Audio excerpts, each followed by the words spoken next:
ایران دنیا کا انٹرنیٹ مکمل طور پہ بند کرنا چاہتا ہے۔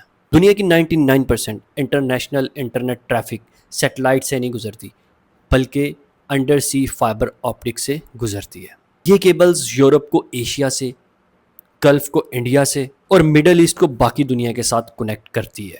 اور ان سب کیبلز کی سب سے بڑی گزرگاہ کون سی ہے؟ Strait of harms.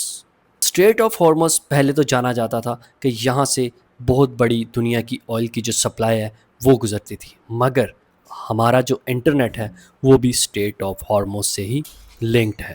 ایران نے ابھی 7 انٹرنیٹ کیبلز جو انڈر سی ہیں ان کو کنٹرول کرنے کا ایک مکمل پلان تیار کیا ہے۔ اور وہ کیوں تیار کیا ہے؟ کیونکہ وہ کیبلز اسٹریٹ آف ہارمز سے ہی گزرتی ہیں۔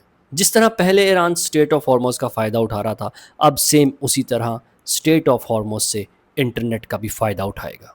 اور اسی کی بیس پہ ایران نے 3 پوائنٹس جو ہیں وہ اپنے سامنے رکھے ہیں۔ وہ ہیں، سب سے پہلا ہے پرمٹ اور فی۔ پرمٹ اور فی کا مطلب ہے ہر فورن کیبل کمپنی کو ایران سے پرمٹ لینا ہوگا اینولی۔ اور نمبر 2 ہے بگ ٹیک کمپنیز کو ایران کے لاء کے تحت کام کرنا ہوگا۔ اب بگ ٹیک کمپنیز کون سی ہے؟ Amazon, meta, Microsoft.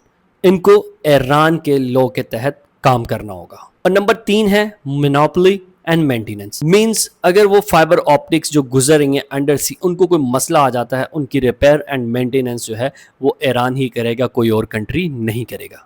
اب یہ ایران کی کتنی بڑی گیم ہے، کیونکہ ان کیبل سے روزانہ کی بنیاد پر 10 ٹریلین فائنینشیل ٹرانزیکشنز ہوتی ہیں، جس میں Swift banking, messages, stock market trades اور اس کے ساتھ ساتھ کرنسی ایکسچینجز بھی۔ یہ کیبلز یورپ، ایشیا اور گلف کے درمیان دنیا کے 20% انٹرنیشنل اور فائنینشیل ڈیٹا جو ہے وہ کیری کرتی ہیں۔ مطلب کہ اگر یہ ساری کیبلز ایران کے کنٹرول میں آ گئی تو وہ گوگل، میٹا، مائکروسافٹ ان سب کو امپیکٹ کر سکتی ہیں۔ اب آپ ہی بتائیں کیا ایران اس پلان میں کامیاب ہو سکے گی یا نہیں ہو سکے گی؟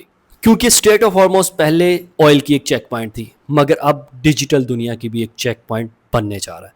آپ لوگوں کی کیا رائے ہے؟ کامنٹ سیکشن میں لازمی بتائیے گا۔